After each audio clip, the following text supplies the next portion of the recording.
Hello and welcome to Hard Copy, where we sit and have frank conversations. I am Kayode Okikiolu, and this edition of Hard Copy is a special one to explore Nigeria's 60 years of nationhood and hopefully look forward to the years to come.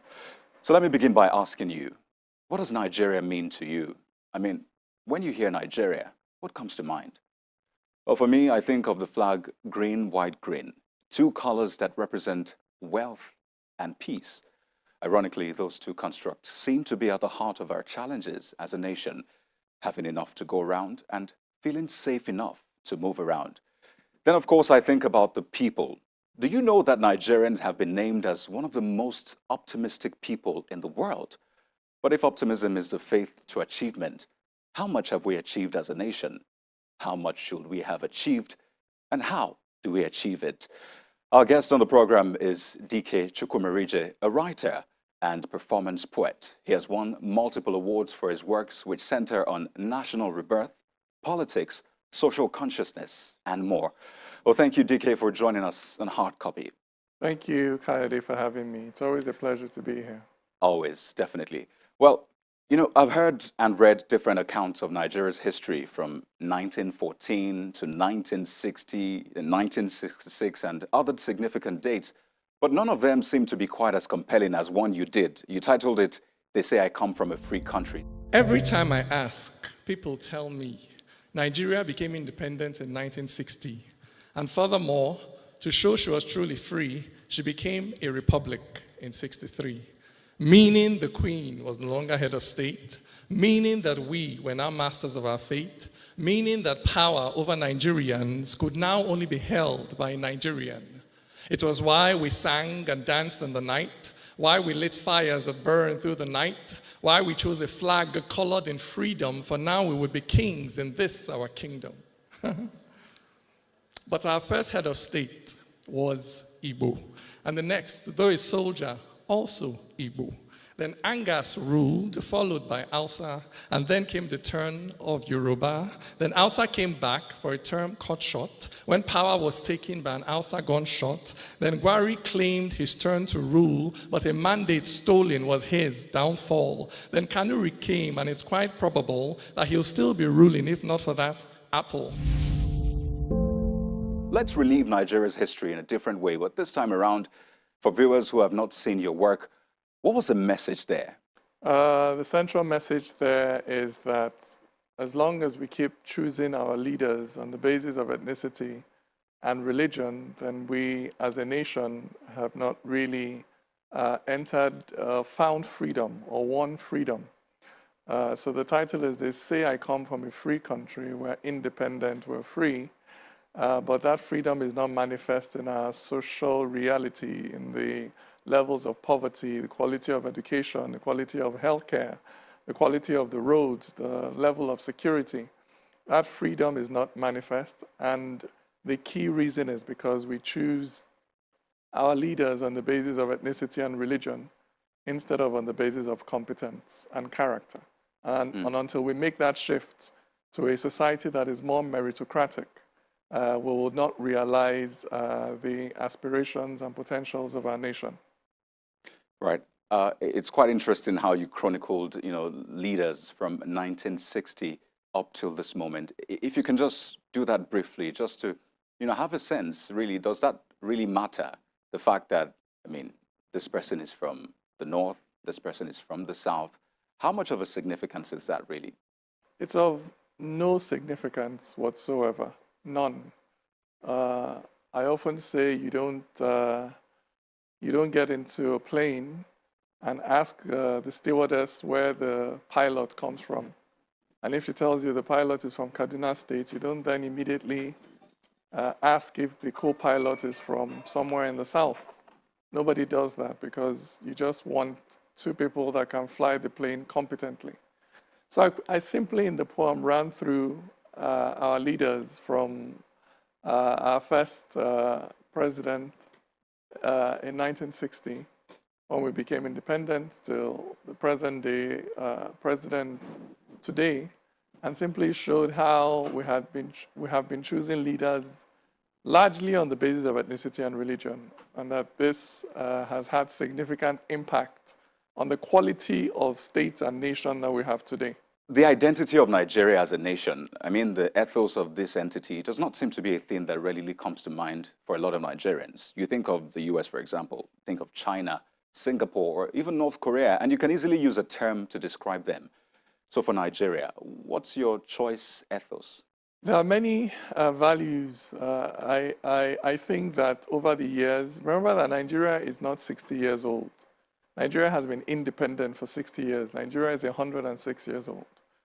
And in that time, a Nigerian culture, a Nigerian ethos, a Nigerian persona has emerged. And that is why it is very easy to pick out a Nigerian from a line of Africans anywhere in this world. You can very easily tell who the Nigerians are. We tend to be quite confident. We tend to be the kind of people that when we enter a room, we are noticed. We are not shrinking violets. We don't stand around in the corner. We tend to be very dominant and proactive. We also, tend to have sort of, like I said, dominant personalities and push to the fore in everything that we do. Everywhere you find Nigerians outside the country, you find them rising to the forefront of the things that they do. We tend to be quite an entrepreneurial people. We tend to be people that value education. And then in in countries where they have systems that work, we also tend to be very technocratic and professional. We also are very humorous people. We may be good at what we do, but we do whatever we do with some humor, with some comedy, with a bit of smile. We tend to be semi-formal. Nigerians are not uptight, sort of wear your tie and suit kind of people. So whatever we do with a bit of flair and swag. So these are very recognizable traits of the Nigerian persona wherever you find us. So we do have a Niger culture. We do have a Niger identity. We do have a Niger persona independent of our different tribes and cultural identities. That Niger persona is emerging. We even have a language, So if I say shine your eye, ginger your swagger, you understand it. This is not Igbo, Hausa, or Yoruba. It's just Niger language. That's why Fino can be rapping in Igbo. And they're dancing to him in KD because even though they don't understand the words he's speaking, the rhythm, the music is Niger. Afrobeat is Niger. We have Niger movies. We have Niger cuisine. So all these things are things that have evolved out of 106 years of interaction. It's not politics. It's not something that anybody sat down and created. It's nature. It's when you put people together in the same space and they continue to interact, a shared culture will emerge, whether you like it or not. It's just a question of, are you able to leverage on that culture politically? So always, maybe we haven't gotten to that question yet, but I often say that our politics is way behind our social evolution. Socially, we've evolved way beyond the politics that we play. So the language of our politics is still very much in the 60s, the 50s. But the social persona of the Nigerian is very much in the millennial season. So it's a question of when will our political language, our political culture catch up with our social evolution? Well, you seem to be saying that politics is responsible, perhaps, for where we are right now. Is that what you're trying to say? Definitely, one of our greatest drawbacks is the vision and quality of our political leadership, of the political class. It's one of Nigeria's most immediate bottlenecks to really unleashing her potential. Because the difference is clear when you see what Nigerians do in the private space and you compare it with what Nigerians do in the public or political space, you see the gap in terms of quality, in terms of achievement. You may have noticed that the buzzword for this period is restructuring. Now, for a lot of people, restructuring means different things. Some say it means devolution of power, fiscal federalism. For some, it's, well, we don't want to have anything to do with this structure anymore. But looking at the definitions of restructuring that we have out there, do you think there can be anything sinister to restructuring? I don't think so. I don't think restructuring should ever be confused with secession or dismembering the country. I don't think that is a fair way, that the word restructuring should ever be tainted in that way. Restructuring is restructuring. Secession is secession. And restructuring is a legitimate and an important part of reform of any nation, of any country. Structure is not sacrosanct. It's not, the structure doesn't matter. What matters is the quality of life that people are living. So whenever structure gets in the way of governance, then structure should change. You know, what really matters is, do we have the structure that is most effective, allows us to be most effective in carrying out our governance responsibilities? If the answer is no, we reform the structure. It shouldn't even be something to be, a matter of contention. So I do not equate restructuring with any sinister agenda. It's simply restructuring. Let's have structures in place that allow the government to function maximally. Over the course of our existence from 1914, if you look at the number of constitutions we've had, 1914, 1923, 1945, 1951, 1954, 1960, 1963, 1979, 1989, 1999, we've had a constitution for almost every 10 years we've been in existence. So we're constantly restructuring. So it's not a new thing. It's not something that is just happening today. When the Niger Delta was fighting for resource control, 13% derivation, that's restructuring. You know, when the North was fighting for the inclusion of the Sharia in the Constitution and for the right to include Sharia in the criminal provisions of a state, that's restructuring. So there is nothing alien about the word. It's a normal process in nation building. And we should continue to restructure, to tinker with things until we find the balance, the right balance. And that balance will shift from generation to generation. So even if you found the right balance 10 years ago, in another 10 years, because of new social dynamics, you may need to find a new balance. You know, looking at the different agitations, I mean, for a lot of people, like I said, restructuring means different things. But some believe that we're reaching a tipping point. In fact, they say that restructuring, in their definition, should have been done yesterday. And they believe that if we don't do something about that right now, we couldn't do it yesterday, so we have to do it now. They think Nigeria will break. Is that a prediction that you align with? I don't think Nigeria will break because of restructuring. I think that the pressures on the country today, the pressures that we're feeling, are coming from governance, are coming more from governance rather than structure. That is my own opinion. That the poverty levels that we're seeing, the insecurity levels that we're seeing, the dilapidation in our public schools, our public healthcare system, that 80% of the cause is governance, the quality of governance, regardless of structure. Whatever structure you put in place, if you don't fix the human capacity problem, they are going to see the same results. Restructuring does not automatically lead to better governance. And it is bad governance that is putting pressure on the system. And so what do we need to get right? If you're saying restructuring is not the only way, or at least it's not the only method we should employ, what else should we be putting in place then? It's not the only factor. It's one factor, but there are other factors. I mentioned one at the beginning of this interview, which is a meritocratic culture. Simply to begin to get into the habit of putting our best foot forward. Let the best people occupy the positions best suited to their ability. That's very key. So this is about how we recruit, how we appraise, how we promote, how we reward. And this is this needs to become part of our public service culture, because the public service is at the heart of reforming Nigeria, of having a better Nigeria. Right. If today we have a more productive, a more effective public service, without changing one law, without changing one structure, you would immediately see significant improvement in the lives of Nigerians just by reforming the public service culture. It's also important to get things like conditions of service. We cannot be asking people to give their best and the nation is not appropriately rewarding them. And look at things like the state of the barracks where police officers have to live. So we need to pay people well. We need to treat people well so that they can also give us their best when they work. We're getting to a point now where we need to crystallize these ideas, especially because Nigeria's unity is what is at stake now. But we'll take a break. And when we come back, we'll touch on why you seem to be so optimistic about Nigeria. Some wonder, is it because you seem to have had it good? But we'll get personal a little bit when we return from this break. Please stay with us.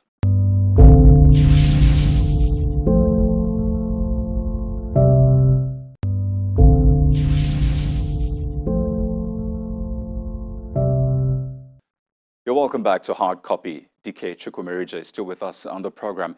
Well, thank you for your patience, DK. Now, I'm going to get a bit personal, and I just realized that this is like a continuation of a conversation we had with you last year on Hard Copy. Now, there are those who think that, you know what, it's those who have had it good in Nigeria that see hope for Nigeria. Now, I'm going to get personal. Your father was a minister and a member of the National Assembly. So by some standards, some will say you had it good. Is that what's responsible for your sense of optimism? Because looking through your words and your work, one will see that you seem to express this optimism that Nigeria will stay united and there's potential in Nigeria. Thank you for the question, Kayode. Even though I'm one who never, I honestly believe in individual merit.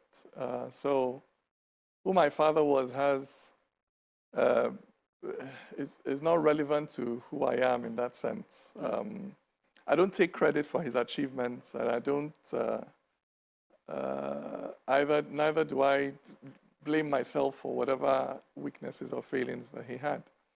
And knowing my father's public career doesn't give you any idea of what his personal or private or family life was. So it doesn't really give you an idea of how I grew up or what my personal life was. So these are assumptions that Nigerians often make, that once you know if somebody's parents is famous and you know them, then somehow you know the children or you have some insight into the lives of the offspring, which is just completely false. And it's something that we really need to disabuse our minds. You know, knowing my father's public career gives you zero insight into my own personal life or where I'm coming from, my trajectory. And that said, you know, my father was much more than, you know, he wasn't just a minister. He didn't come from, just appear as a minister. He was also, you know, in the Civil War. He was in Biafra. He went through all those experiences, started life as a journalist in Lagos, you know, and worked his way up, you know. So there are many micro stories that don't come out in that very sort of stereotypical narrative of your father was a minister, therefore your life must have been really good. So how did you come about this optimism? Because for a lot of Nigerians, they look around and say, how can I be a Nigerian for Nigeria in my own little way? How can I stay hopeful? How can I look on the bright side, even though there are a lot of things I see don't seem to point in that direction? So how? First of all, I am a Nigerian. So within me, I carry a diversity within me. It's like asking. I always find the question strange because to me it's like, how can I not believe? Because this is my home. This is where I come from. I'm one of those Nigerians that was born outside of his state of origin. I come from Abia State. I was born in Lagos State. Did my primary, my secondary school in Lagos. Went to Abuja to do my university. From there, went to law school in the East.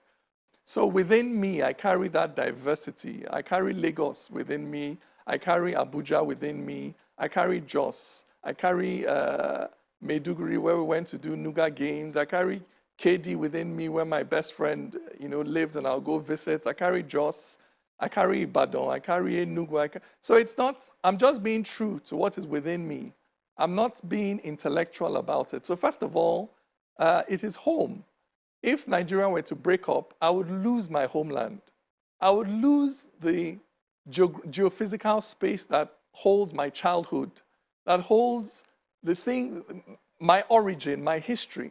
So it's like losing your homeland. So it's not even a question of an intellectual decision to love Nigeria or to choose Nigeria. It's just that this is where I came from. So first of all, there is a natural, organic affinity to the space that defined me. The way I speak, how I look, my character, my characteristics, even when I write, the tonality in all of this is a function of the geophysical space in which I was made. I was created in this geophysical space. And I have no choice. I have no option. There is a natural and organic love to it. But then if you come to, intellectually or looking at this Nigeria and asking, why would you still believe in this country? There is a lot going for us as a country. If we look at where, at ourselves as a geophysical unit, where we occupy, we're just there at the corner, at the junction between West Africa, North Africa, Central Africa. So it's a very valuable real estate. We exist by one of the busiest trading routes, sea routes in the world. We're just opposite the North American continent, opposite the South American continent. To our north is Western Europe. Round the Cape of Good Hope, you're into Indian waters. Through the Malacca Straits, you're into Chinese waters. So this is a very lucrative trade route that we sit beside. So it's very valuable real estate that we command. We exist in a time zone. In 24 hours in Nigeria, you can communicate with America and China within the same working hours. So you overlap some of the busiest in terms of temporal space, some of the busiest time zones in the world. It's our interesting. composition, our diversity. We have both Oriental and Western influences in our country. And this is an asset in international diplomacy. If we have to speak with the Middle Eastern, the Muslim world, we have indigenous Muslims that can do that for us. If we have to face the Western world and play politics there, we have people who are oriented like that, Nigerian citizens who can do that for us. Our diversity, no tribe is numerous enough to dominate the other one. So there is Clearly. a balance in our diversity that Clearly. actually allows us to be democratic, Right. to be democratic in our very composition. And clearly, most importantly, our pardon me, size, clearly you're a true Kayode. believer in Nigeria. I know if I give you an hour, you can go on. And it's quite refreshing can. to actually I can hear tell you you why. speak in that manner. But let me end with this question you've probably had to answer time and again. And it's, where will all this talk lead us to? When you say, where will all this talk lead us to? Yes. Words are important because people of like mind and of like interest gather around words. So words are, when you speak words, it's like raising a flag or raising a standard. So that those that share your vision or that share your spirit can know that they are not alone in this space and can begin to gather around those articulated ideas. So it is important that certain tendencies, certain ideologies begin to organize themselves politically. I told you at the beginning that there is a difference between social Nigeria, social-cultural Nigeria, and political Nigeria. Our politics is still organized around rhetoric, narrative, and language from the past. You know what? Here's what we'll Social-cultural do. Nigeria. DK, pardon me. Here's what we'll do. This is part 2, right?